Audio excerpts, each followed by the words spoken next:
யோவான் நற்செய்தி அதிகாரம் 7. கூடார விழா. இயேசு திருவிழாவுக்கு செல்லுதல். இயேசு கலிலேயாவில் நடமாடி வந்தார்.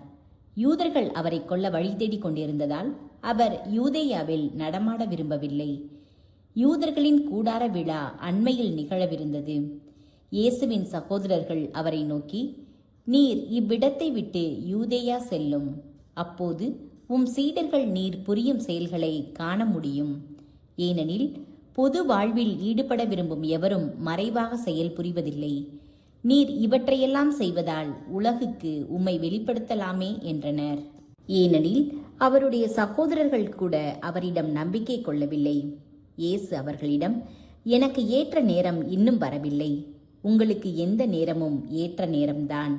உலகு உங்களை வெறுக்க இயலாது, ஆனால் என்னை வெறுக்கிறது. ஏனெனில் உலகின் செயல்கள் தீயவை என்பதை நான் எடுத்துக்காட்டி வருகிறேன். நீங்கள் திருவிழாவுக்கு போங்கள், நான் வரவில்லை. ஏனெனில் எனக்கு ஏற்ற நேரம் இன்னும் வரவில்லை என்றார். அவ்வாறு சொன்ன அவர் கலிலேயாவிலேயே தங்கிவிட்டார். தம் சகோதரர்கள் திருவிழாவிற்கு போன பின் இயேசுவும் சென்றார். ஆனால் அவர் வெளிப்படையாக அன்றி மறைவாக சென்றார். திருவிழாவின் போது அவர் எங்கே என்று யூதர்கள் இயேசுவை தேடினார்கள். மக்கள் கூடியிருந்த இடங்களிலெல்லாம் இயேசுவை பற்றி காதோடு காதாய் பலவாறு பேசிக்கொண்டனர். சிலர் அவர் நல்லவர் என்றனர், வேறு சிலர் இல்லை, அவர் மக்கள் கூட்டத்தை ஏமாற்றுகிறார் என்றனர். ஆனால் யூதர்களுக்கு அஞ்சியதால் எவரும் அவரை பற்றி வெளிப்படையாக பேசவில்லை. பாதி திருவிழா நேரத்தில் இயேசு கோவிலுக்கு சென்று கற்பிக்கத் தொடங்கினார். படிப்பற்ற இவருக்கு இத்துணை அறிவு எப்படி வந்தது என்று யூதர்கள் வியப்புற்றார்கள். இயேசு மறுமொழியாக, நான் கொடுக்கும் போதனை என்னுடையது அல்ல, அது என்னை அனுப்பியவருடையது. அவருடைய திருவுளத்தின்படி நடக்க விரும்புவோர் இப்போதனை கடவுளிடமிருந்து வருகிறதா அல்லது அதனை நானாக கொடுக்கிறேனா என்பதை அறிந்து கொள்வர். தாமாக பேசுபவர் தமக்கே பெருமை தேடிக் கொள்கிறார். தம்மை அனுப்பியவருடைய பெருமையை தேடுபவர் உண்மை உள்ளவர், அவரிடத்தில் பொய்மை இல்லை. மோசே உங்களுக்கு திருச்சட்டத்தை கொடுத்தார் அல்லவா? எனினும் உங்களுள் யாரும் அச்சட்டத்தை கடைபிடிப்பதில்லை. இப்போது என்னையும் கொல்ல பார்க்கிறீர்களே என்றார். மக்கள் மறுமொழியாக, யார் உன்னை கொல்ல பார்க்கிறார்? உனக்கு பேய் பிடித்திருக்கிறது என்றனர். இயேசு அவர்களை பார்த்து, ஓய்வு நாளில் நான் செய்த ஒரே ஒரு செயலை பற்றி நீங்கள் அனைவரும் வியப்புறுகிறீர்கள். மோசே கொடுத்த விருத்த சேதன சட்டப்படி நீங்களே ஓய்வு நாளில் விருத்த சேதனம் செய்கிறீர்கள். உண்மையில் விருத்த சேதனம் மோசேயிடமிருந்து வந்தது அல்ல, அது நம் மூதாதையர் காலத்திலிருந்தே உள்ளது. ஒருவர் ஓய்வு நாளில் விருத்த சேதனம் செய்தாலும் ஓய்வு நாள் சட்டம் மீறப்படுவதில்லையானால், அதே ஓய்வு நாளில் நான் முழு மனிதனையும் நலமாக்கியதற்காக நீங்கள் சினம் கொள்வதேன்? வெளி தோற்றத்தின்படி தீர்ப்பளியாதீர்கள், நீதியோடு தீர்ப்பளியுங்கள் என்றார். இயேசுதான் மெசியாவோ? எருசலேம் நகரத்தவர் சிலர் இவரைத்தானே கொல்ல தேடுகிறார்கள். இதோ இங்கே இவர் வெளிப்படையாக பேசிக் கொண்டிருக்கிறாரே, யாரும் இவரிடம் எதுவும் சொல்லவில்லையே. ஒருவேளை இவரே மெசியா என்று தலைவர்கள் உண்மையாகவே உணர்ந்து கொண்டார்களோ? ஆனால் மெசியா எங்கிருந்து வருவார் என்பது யாருக்கும் தெரியாமல் அல்லவா இருக்கும்? இவர் எங்கிருந்து வருகிறார் என்பது நமக்கு தெரியுமே என்று பேசிக்கொண்டனர். ஆகவே கோவிலில் கற்பித்துக் கொண்டிருந்த போது இயேசு உரத்த குரலில், நான் யார், நான் எங்கிருந்து வந்தேன் என்பவை உங்களுக்கு தெரியும். ஆயினும் நானாக வரவில்லை, என்னை அனுப்பியவர் உண்மையானவர். அவரை உங்களுக்கு தெரியாது, எனக்கு அவரை தெரியும். நான் அவரிடமிருந்து வருகிறேன், என்னை அனுப்பியவரும் அவரே என்றார். இதை கேட்ட அவர்கள் இயேசுவை பிடிக்க முயன்றார்கள். எனினும் அவருடைய நேரம் இன்னும் வராததால் யாரும் அவரை தொடவில்லை. கூட்டத்தில் இருந்த பலர் இயேசுவிடம் நம்பிக்கை கொண்டனர்.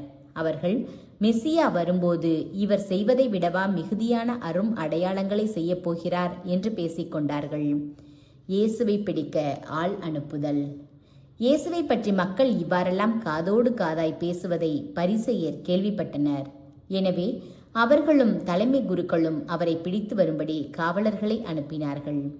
எனவே இயேசு, இன்னும் சிறிது காலமே உங்களோடு இருப்பேன், பின்னர் என்னை அனுப்பியவரிடம் செல்வேன். நீங்கள் என்னை தேடுவீர்கள், ஆனால் காண மாட்டீர்கள். நான் இருக்கும் இடத்திற்கு உங்களால் வர இயலாது என்றார்.